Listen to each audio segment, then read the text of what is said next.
Shalom, Kol Halal, Yahweh B'Shem Shai, Bahasham, Rakaha Kwadash. Double honors unto the apostles, double honors unto the elder bishops, salutations to all my fellow laborers doing this work in truth and sincerity, risking their lives and their freedom to do so, now more so than ever. To the scattered elect that are scattered around the four corners of the earth, that be like unto the speckled bird, the Israelite foreigners among the heathens, that look like the heathen. And to the Akwath that are listening and learning, to you I say Shalom.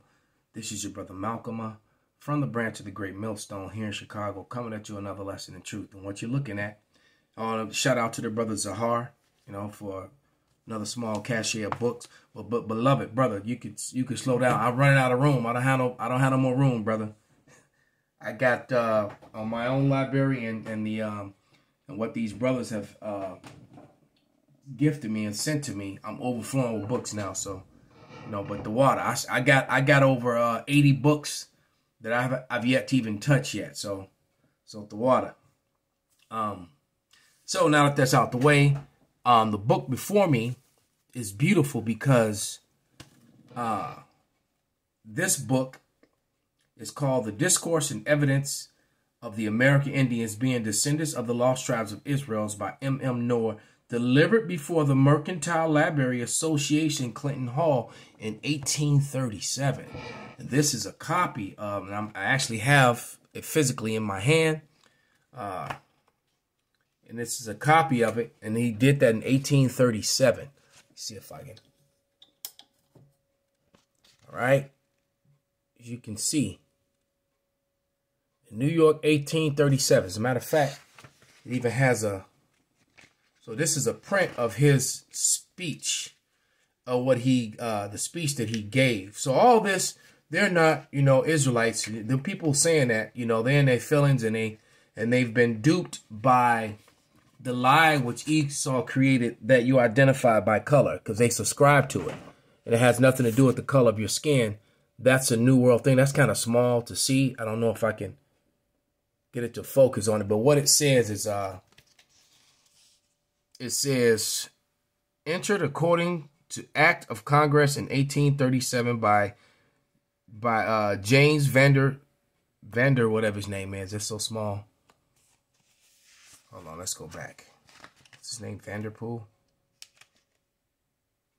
Van Norden. By James Van Norden. All right.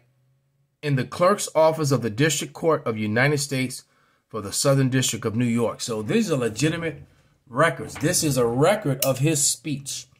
All right. The second book, The Negro Question. All right.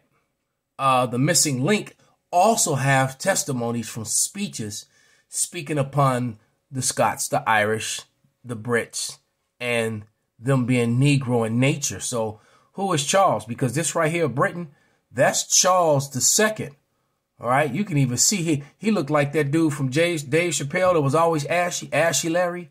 All right. But Charles II was nicknamed Black Boy. All right. And he was beheaded by Cromwell. You study the history of Oliver Cromwell and his brother. They were responsible for getting rid of the black Scots, the black British, the black Irish, and removing the royal black families, so-called black families, from there and replacing them, shortly after the Renaissance began. Most of this started happening in the 1600s. Okay, so let's get a couple scriptures, and then I'm gonna read a little bit of this, because I gotta read this book. I haven't read the book, so this is totally organic. This Missing Link I have read and used it a couple times in lessons in the past. But let me go to one of my favorite scriptures. All right, actually I'm gonna read two. 3. Let's turn that off. Somebody putting up a video. That was a notice. Brothers be on their grind for Yahweh Shai. But the first scripture is going to be Deuteronomy 33 and 29. And it reads, Happy art thou, O Israel, who is like unto thee, O people saved by Yahweh, the shield of thy help, and who is the sword of thy excellency, and thy enemies shall be found liars unto thee, and thou shalt tread upon their high places. All right. The lies are the strongholds of Esau, Edom, the so-called white man, and the truth is coming out about who they are, all right, and who we really are. And they've, and it's insult to injury that they developed a society where we're purposely put to the bottom, and where they give you the illusion that you actually have a chance, that you can pull yourself up by the bootstraps, because they'll let a few people through the cracks to make it look as if, see, if they did it, you can do it too, and that's not the case. And to deny that there's a system of perpetual racism as far as being a buffer between so-called Negro success in America, because they do the same thing to the Northern Kingdom, but it's worse to Judah, right? And the reason that being is because they understand that Judah is the head tribe, and they understand the prophecy. If Judah raises up, everybody else will follow. All right, because even in Judah's lowest state, in this low state that Judah's in, they're still trendsetters. Most of your modern, day appliances and inventions were created by Judah. From the industrial age, from time of slavery to the industrial age up until now. You're just to mention a few: the toilet, ice cream, tennis shoes, stoplight, the third rail, the elevators, the elevated train line, where the thing raises up and touches it for power, refrigerator, the stove, the mop, the washing machine.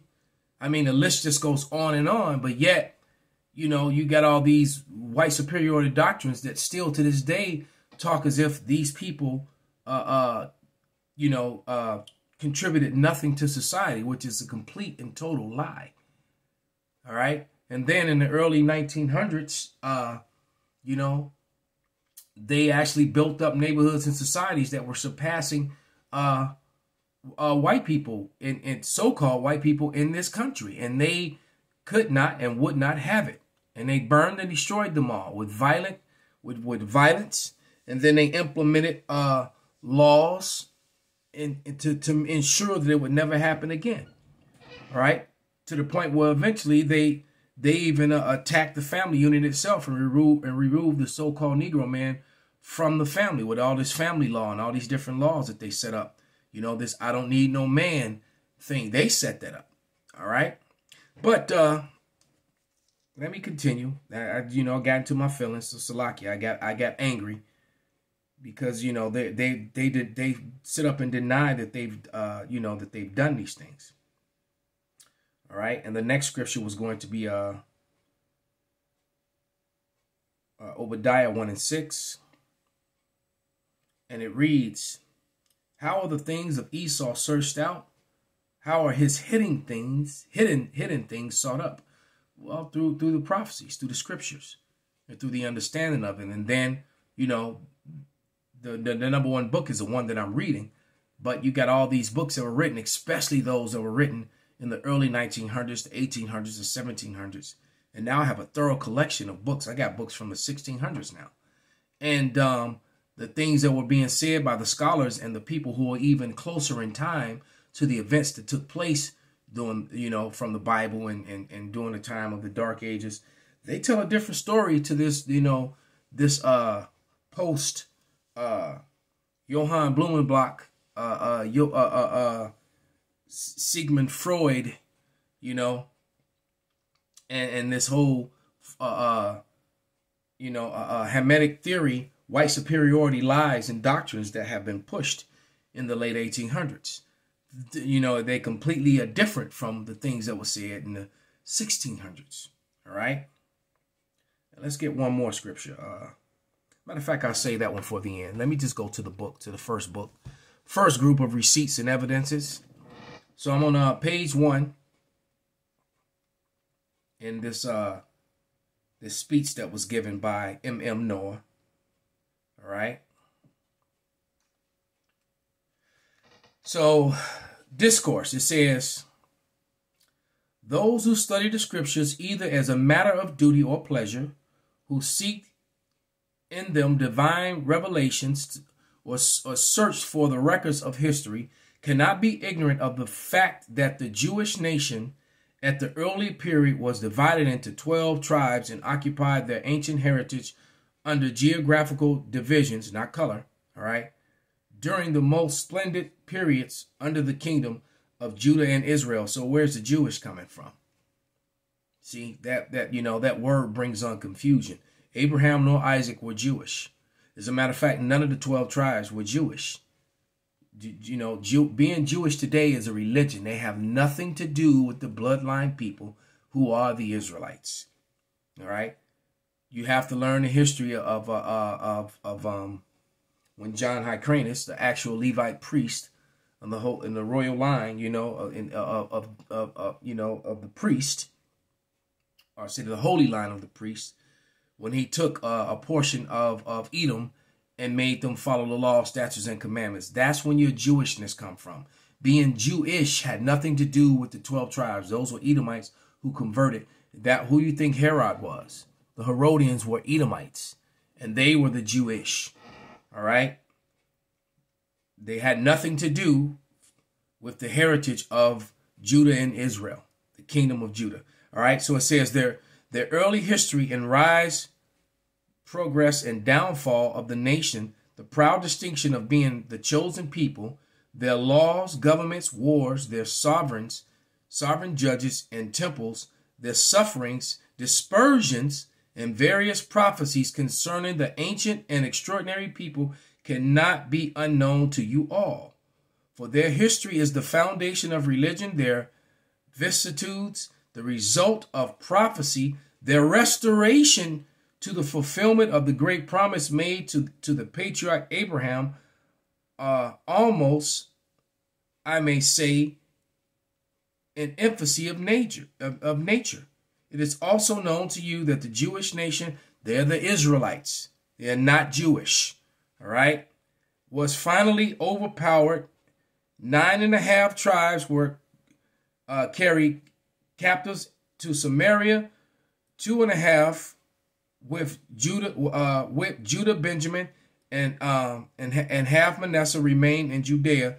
No, it wasn't half Manasseh; it was half Levi. It was a few Manassites that were left in Judea. All right. It says, or the Transjordan cities. The question before the consideration is what has become of the missing dispersed tribes, to what quarter of the world. And the Bible and in Second Ezra is that matter of fact, let me just get it.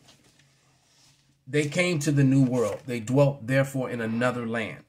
You got to remember, I have a book on the shelf behind me. Let me grab it.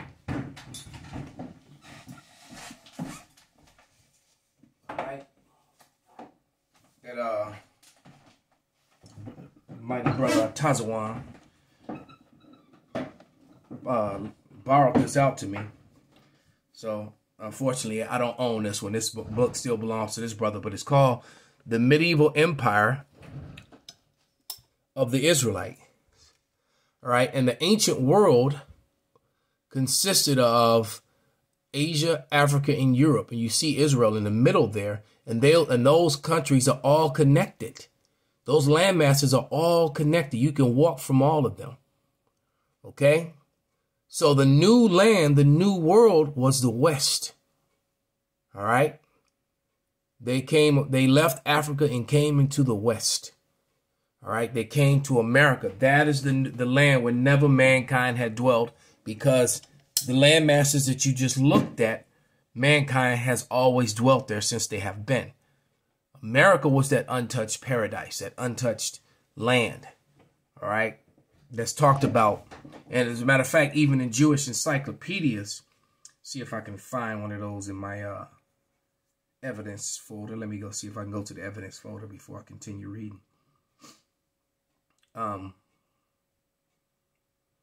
America was identified by Jewish scholars as, and it's the first one, call halal. All right, let me make it larger. All right. Bring it into the camera. So this is a Jewish encyclopedia, and it says Asareth, the name of the land beyond the great river, far away from the habitation, in which the 10 tribes of Israel will dwell, observing the laws of Moses until the time of restoration, according to 2 Ezra 13 and 40 through 45. Columbus identified America with this land. C.K. Serling's Christopher Columbus, translated, all right, by Dr. C. Gross, page 15. All right, I actually have that book. We're not going to go into that book. We're going to stay up to 2 that we have. All right, but that book completely gives you more receipts and evidences that Cristobal Colon, who they fraudulently call Christopher Columbus, because he was Jewish, and now there's the argument that he was actually a Jake, which I doubt. But if he was, I wouldn't be surprised, because they've hidden and lied about so much history, and and Jake did some dirty things to their own people. But I seriously doubt if Cristobal Colon was a Jake. But one thing, but here's facts that I do know. All right. I know that he came over with 5 Hebrew interpreters that were all Moors, and they were indeed more crypto Jews, Moors and Morenos, crypto Jews who came out of Portugal and Spain. So one thing for sure is that those Moors and a lot of those crypto Jews were complete sellouts, because a lot of them did do a lot of dirt to their own people. All right. But that's another lesson for another time. Okay. But let's go ahead and grab that in 2 Ezra that he spoke of. So America definitely is that land, and they came over here.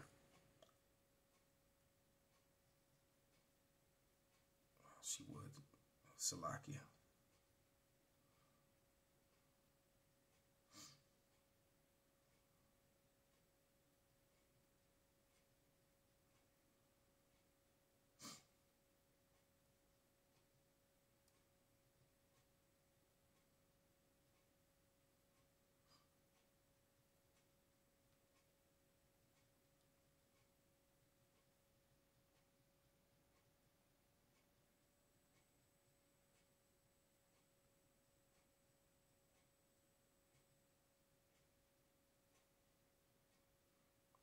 Okay, Salakia.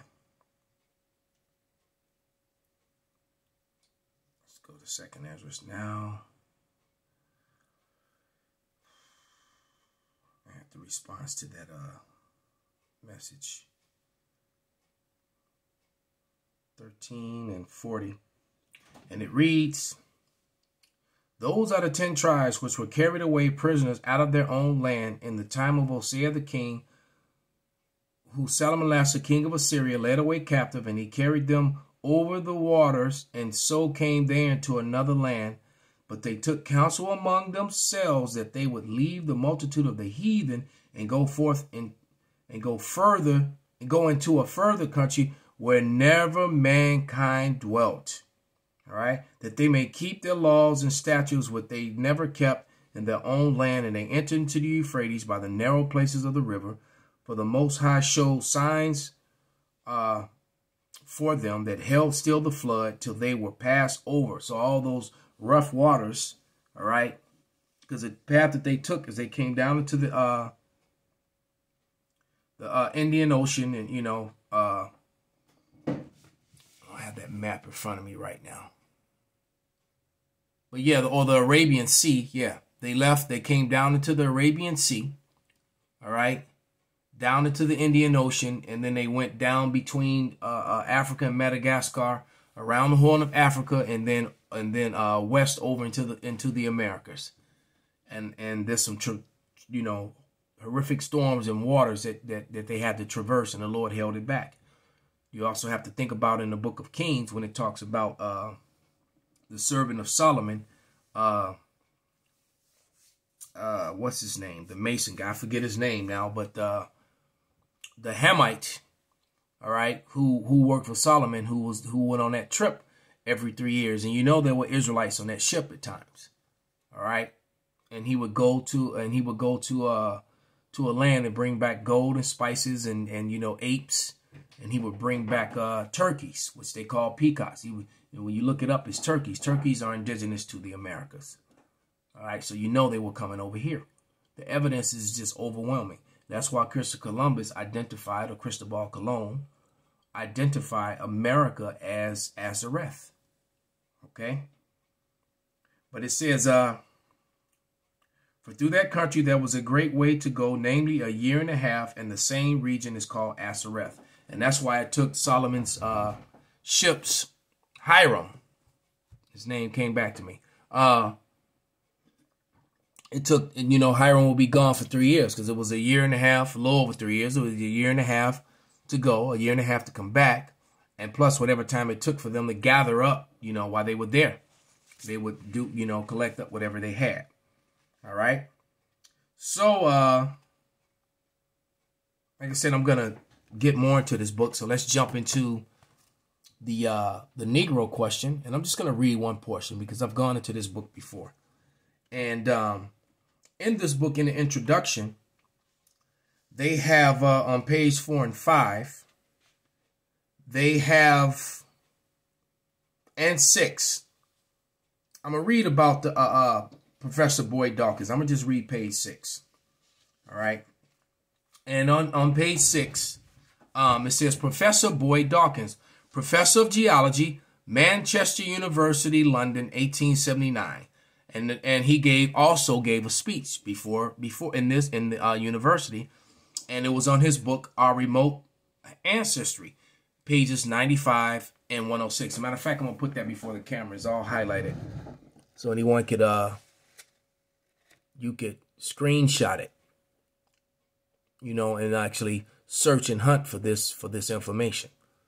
All right, receipts. And all this stuff was written by so-called white men, scholars, respected men, highly respected men in that time and era. All right, but it says, the original people of Britain, France, Spain, and England were short black men about 5 foot 6 inches in height. They were in England with our forefathers, white English, invaded, when our white fathers, white English, invaded the land in 449 AD. Our fathers were warlike people who in 607 had pushed the Basque west into West Wales, Cumberland, Westmore, and the Highlands, Scotland, and Devon. All right. These black people boasted that they were citizens of the Roman Empire, and they were. That's your no difference between the Greek nor Jew. All right. Because Christianity never broke down and gave the understanding that there were 2 sets of Gentiles, and one of those sets of that's why they removed the Apocrypha, to hide the history of the Hellenization of the Israelites. All right, and some of the Israelites were speaking Greek and other languages, and then the other group of Israelites were still cleaving on to their Hebrew heritage, not Jewish heritage. All right, and it says, these black people boasted that they were citizens of Rome. The Welsh or the ancient Britons were in possession before the Romans ever came here. The black Basque Britain have brought the knowledge of iron and bronze with them. The iron and bronze technology will be proven perfectly when I show you German tapestry. All right, remember that German tapestry showing you those so-called Negroes fighting off those white wild men from the woods. Yeah. All right. It says they were defending a castle, and the white people were living in the woods. This kind of history just buried and hidden, man. And it's shameful to bring it out because it destroys all the white superiority and narratives that they were created by Johann Blumenbach and Darwinism, which is still taught. All right. But it says these people were herdsmen and they possessed the short-horned ox, the horned sheep, goat, pig, and the horse. Evidence of their civilization can be seen all over the continent of Europe, as well as throughout the British Islands, extending as far as Germany and Switzerland, even France and Spain. These black people originated from Iberian Peninsula, all right? And the word Iberian goes back to Ibar, which is Hebrew, all right? The peninsula of the fragment of the old Spanish population. They were in France, Spain, Ireland, Britain, and Scotland. All right. One of these techniques that I used to employ when detailing my research is to try to close the point of the event to get close to the point of the event as I can Professor Boyd was right there, and he mentioned seeing specimen of black bodies, that's what that means, from different parts of Europe, and states that if you laid them next to each other, you would not be able to tell one corpse from another. All right. And it said the purpose of the section of the book is to prove the beginning of the historians of the 18th and 19th centuries had no problem describing the blackness of early Europeans. Benjamin Franklin, he wrote that book, remember. Professor Boyd Doctors and Howard Churchill gave all the eyewitnesses account of the world order in a generation of Dr. Albert Churchill's. All right. So we've been lied to about history. Okay. So, you know what? I decided I am going to do a part 2 and go back into both of these books. So with that, I'm going to give all praises, honor, and glory unto Yahweh, Bahashem, Yahushai, Bahashem, Rakak, Wadash, Wa, Abba, Babal, Kwam, Yasserala, Shalom.